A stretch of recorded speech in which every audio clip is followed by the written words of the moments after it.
সাম্য শাওয়ারের খোঁজ পাওয়া মতো এসেছিল খবর নিতে। সিএমএ এসে বোনের চিকিৎসা করার মাঝে এসে শাওয়ারকে দেখতে এসেছিল, কিন্তু তখন শাওয়ারের অপারেশন চলছিল, তাই দেখা করতে পারেনি।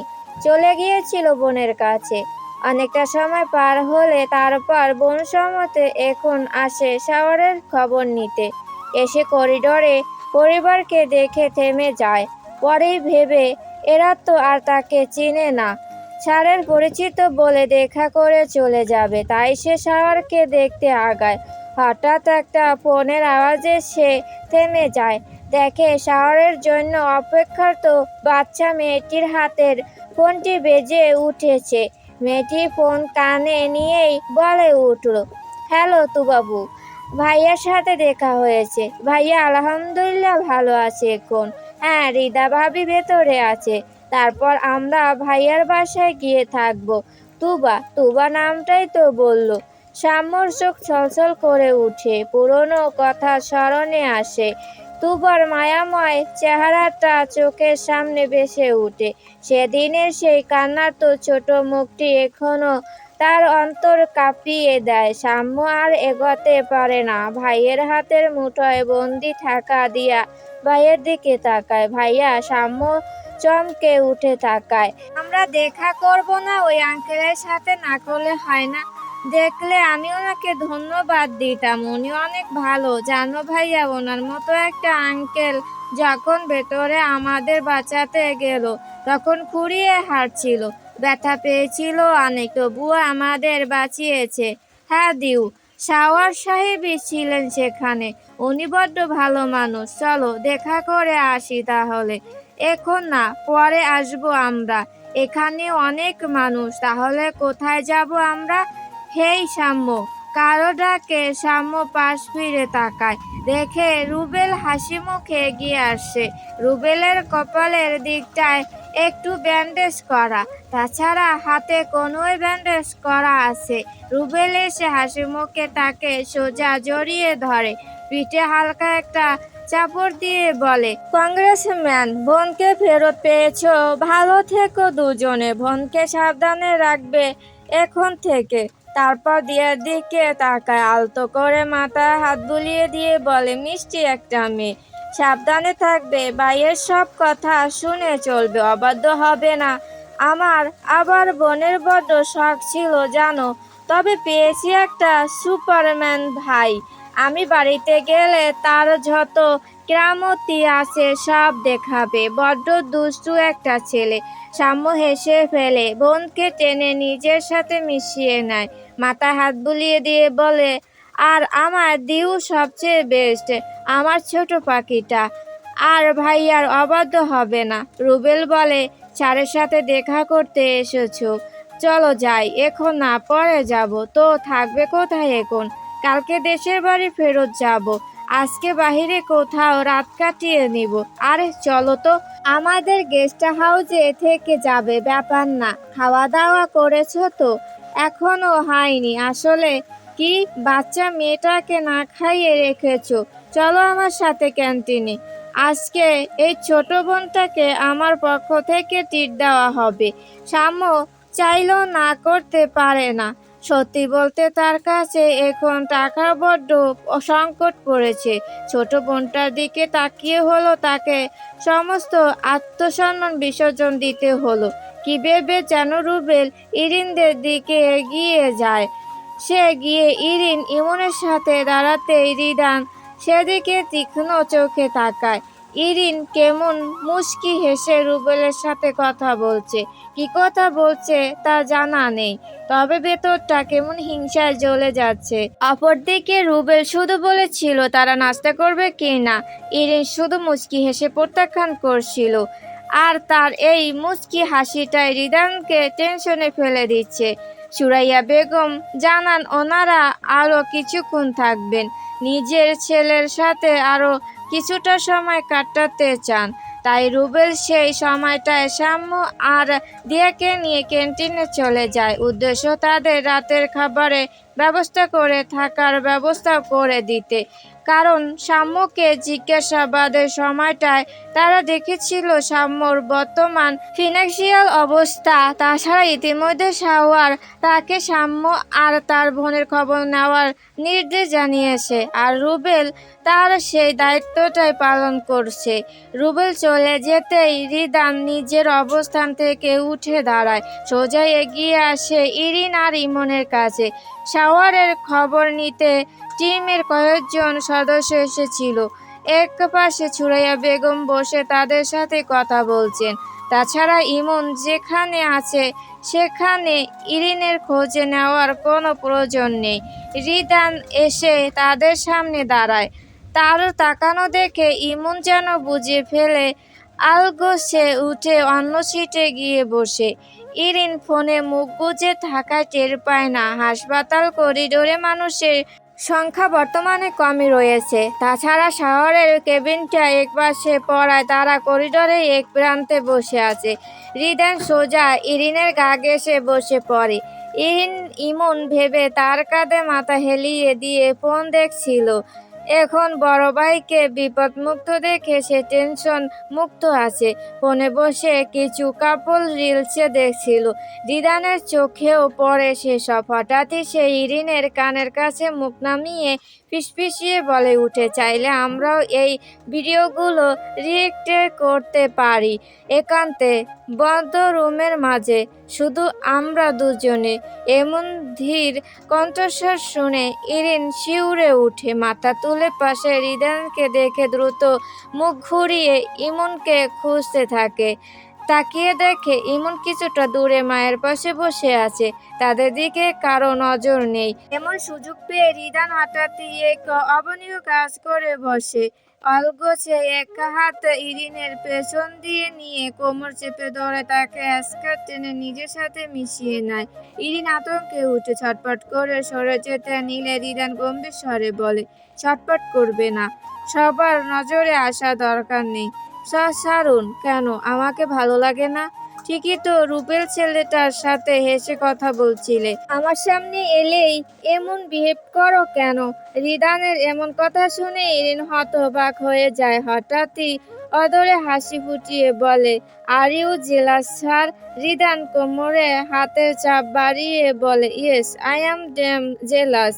I am jealous for you Irin. I am your future husband. Jealous আমি না হলে কে হবে? রিদানের এমন সহজ সরল উত্তরে ইরিনের বিষম আর শেষ হয় না। এত তাড়াতাড়ি বলে ফেললো, লোকটার নিশ্চয়ই মাথা তার ছিঁড়ে গেছে, নয়তো ছাত্রীর প্রেমে পড়ে কেউ এতটা নির্লজ্জ হয় কিভাবে? ইসে, নাকের পানি চোখের পানিতে সব ভিজিয়ে ফেললে। নার্সরা এসে সব দেখলে কি বলবে আমায়? রিদা নাক টেনে শাওয়ারের বুক থেকে মাথা তুলে, আপনি বড্ড খারাপ। I hate you. I love you too. Hey, আমি কোনো খারাপ লোককে ভালোবাসি না। বারবার বলি আমার টেনশনে না ফেলতে, আর এই বান্দা নিজের জীবন ঝুঁকিতে ফেলে আমাকে টেনশনে ফেলে দেয়। আমি এমন কাউকে একদমই ভালোবাসি না। আমি কথা বলবেন না আপনি? একটা লাইন বলতে 3বার করে আটকে যাচ্ছে। এত কষ্ট করে কথা বলতে হবে না, তুমি আমায়। রিদার হাত শাওয়ারের ঠোঁটে আলতো করে আটকে দেয়। মানা করছি না, পরে ডাক্তার এসে আমাকে বকবে। ডাক্তার কি তোমাকে আমার কাছে আসতেও রেজিস্ট্রেশন দিয়ে দিয়েছে? আপনি না অতিরিক্ত খারাপ। এমন অবস্থা তো কি কারো মাথায় এসব ঘুরে? এমন অবস্থায় তো তোমাকে বেশি দরকার। ইস, সেই রাতটা আজও আমায় মাথায় ঘুরপাক খায়। রিদা লজ্জায় লাল হয়ে যায়। শাওয়ারের হাতে চিমটি কাটে। শাওয়ার একটু হাসতে গিয়ে কোমরে টান খায়। এতে সে ব্যথাতুর শব্দ করে উঠলে রিদা আতঙ্কি হয়ে উঠে। ব্যথা পেয়েছেন কোথায়? রিদা গায়ে চাদর সরালে দেখতে পায় কোমরের একপাশে অনেকটা জায়গা জুড়ে ব্যান্ডেজ করা। শাওয়ারের পরনে থাকা হাসপাতালের পোশাকটা কোমর থেকে উপরে উঠিয়ে রাখা। ইতিমধ্যে শাওয়ারের আঘাতগুলো সম্পর্কে ডাক্তারের থেকে সব জেনে নিয়েছে সে। হৃদা ব্যান্ডেজের পাশে দিয়ে শুয়ে দেয়। অনেক কষ্ট হয়েছে না? পায়েও গুলি খেয়েছেন? সব শুধু আপনার উপর দিয়েই যায় কেন? আরও তো অনেকে আপনার সাথে ছিল, তারা তো ঠিক আছে। আপনি কেন এতটা আঘাত পেলেন? কি করছেন? তোমার টেনশন। চেহারা দেখতে ভালো লাগছে। হৃদা গাল ফুলায়, পরক্ষণে অভিমান এক সাইডে রেখে বলে, খিদে পেয়েছে আপনার? ডাক্তারের সাথে কথা বলে আপনার খাবারের ব্যবস্থা করতে হবে। আমরা একটু নাস্তা করছি। মা ইরিনি মনকে নিয়ে আপনার ফ্ল্যাটে যাবে। আমি আপনার সাথে এখানেই থাকবো। তুমিও চলে যাও, এখানে রুবেল থাকবে। হৃদা আর চোখে তাকিয়ে বলে, একটু আগেই কে যেন বলেছিল তার এমন অবস্থায় আমাকে বেশি প্রয়োজন। তুমি পারবে না আমাকে একা সামলাতে? আমি পারবো। আমাকে পারতেই হবে। তাছাড়া ভাইয়া থাকবে, নার্স আছে, সবাই মিলে আপনার সেবা করব।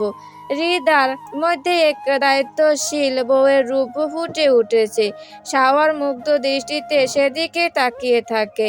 কে বলবে এই মেয়েটা একটু আগে বাচ্চাদের মতো ফুপিয়ে কাঁদছিল। ইস, বাচ্চা বউ তার। ক্যান্টনমেন্টে সব রিপোর্ট পেশ করা হয়। অপরাধী যাদের ধরে আনা হয়েছিল তাদের জিজ্ঞাসাবাদ করা হয়। রহিমকে আলাদাভাবে জিজ্ঞাসাবাদ করা হচ্ছিল। বান্দা কিছুতেই মুখই খুলতে চায়নি, তবে কয়েক প্রহর উত্তম মধ্যম খাওয়ার পর মুখ খুলতে বাধ্য হয়। স্বীকার করে নিজের বসের চলিত খারাপ ব্যবসার কথা। সে ছিল বসের অন্যতম প্রধান সহকারী। রহিমের থেকে সকল তথ্য পাওয়ার পর অফিসাররা বুঝে যায় আফতাব হোসেন এখন পালানোর চেষ্টা করবে। সেই অনুযায়ী তারা দ্রুত পদক্ষেপ নেয়, যাতে দেশ ছাড়ার আগেই তাকে আটক করা যায়। নয়তো দেশে ছাড়লে পরে আটক করা অনেক কঠিন হয়ে পড়বে। আপাতত সকল প্রমাণের ভিত্তিতে সহজেই আফতাবকে আটক করা যাবে। তারপরে জানা যাবে সে এমন ট্রাফিকের কাজগুলো কার সাথে চুক্তিবদ্ধ হয়ে করে, টাকা আসে কোথা থেকে, আর কে কে তার এমন নিকৃষ্ট কাজের সাথে যুক্ত, সেসবই জানা যাবে। তাই দ্রুত একদল ফোর্সকে পাঠিয়ে দেওয়া হয় আফতাবকে আটক করতে।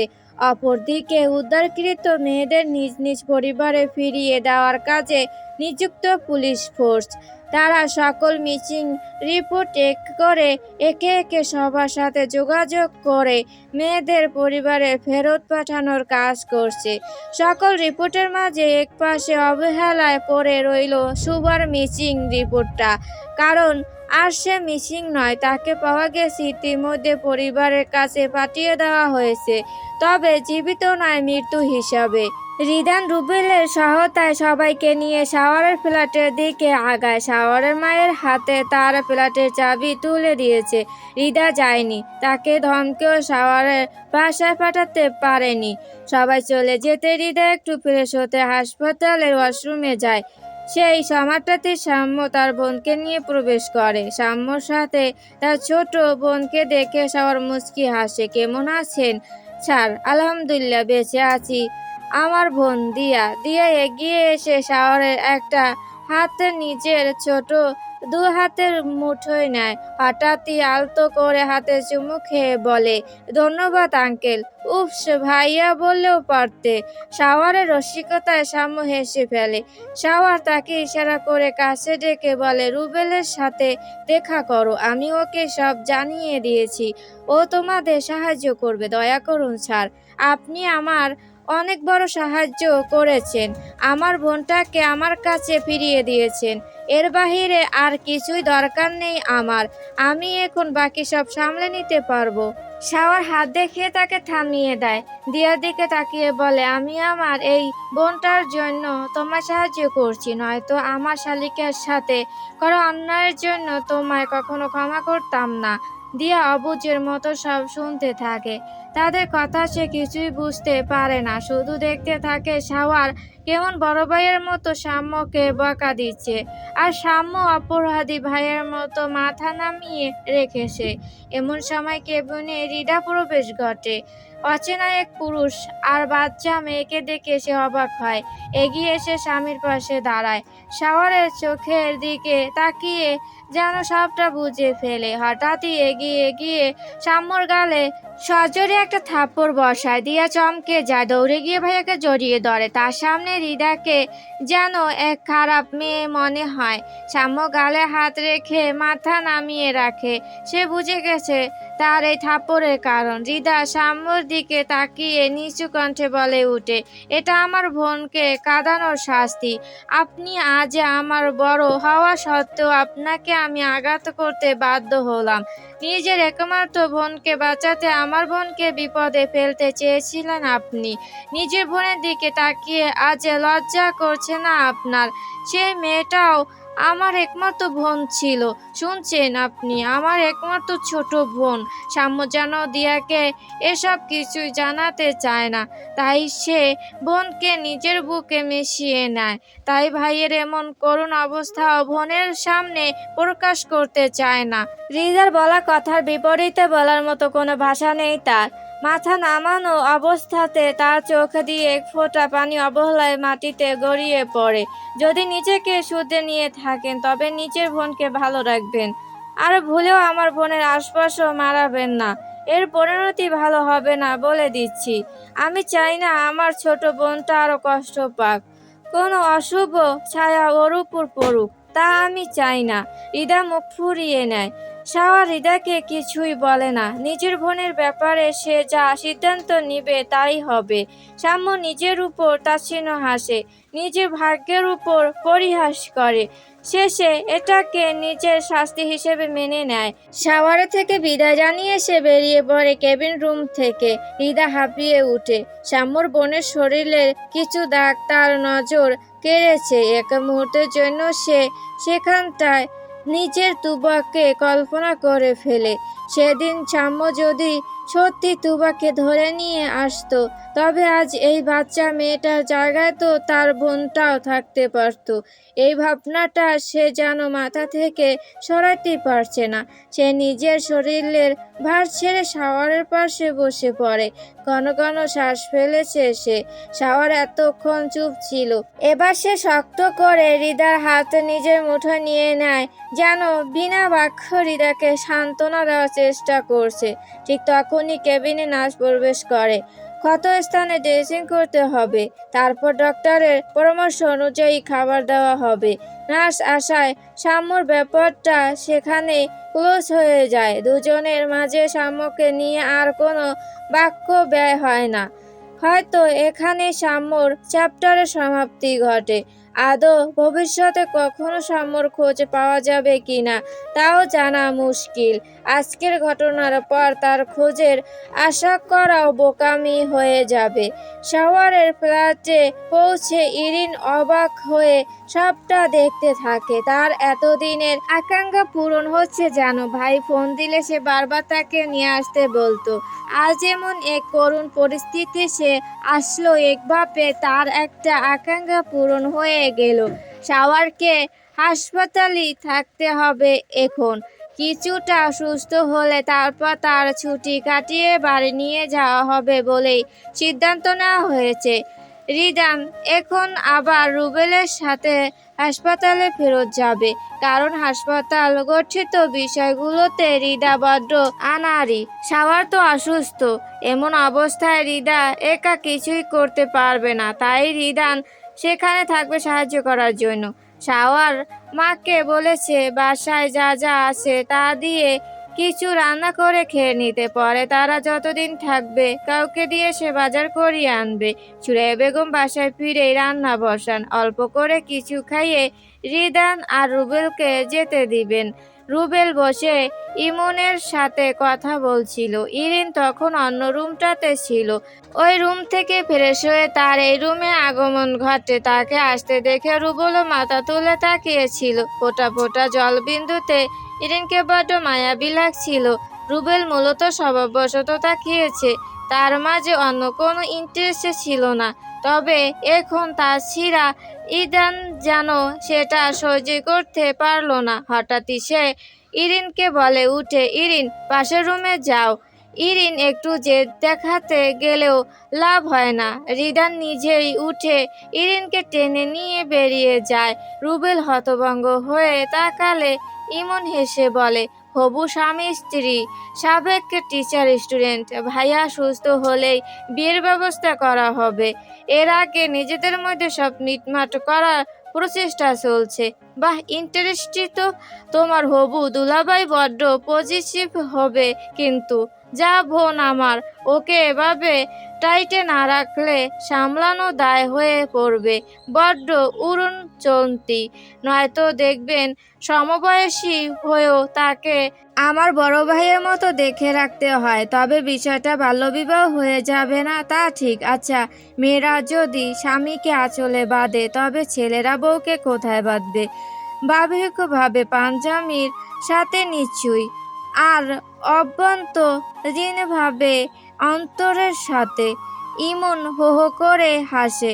হঠাৎ রুবেল একটা ব্যতিক্রম প্রশ্ন করে বসে, তোমার বোনের না হয় হিল্লে হয়ে গেল, তোমার কি হবে তা আছে নাকি বিশেষ কেউ? ইমন উদাস হয়ে যায়। একটা দীর্ঘশ্বাস ফেলে বলে, সে থাকলে হয়তো হতো, না হলেও জোর করে আদায় করে নিত। আজ সে নেই, তাই আমারও কেউ নেই।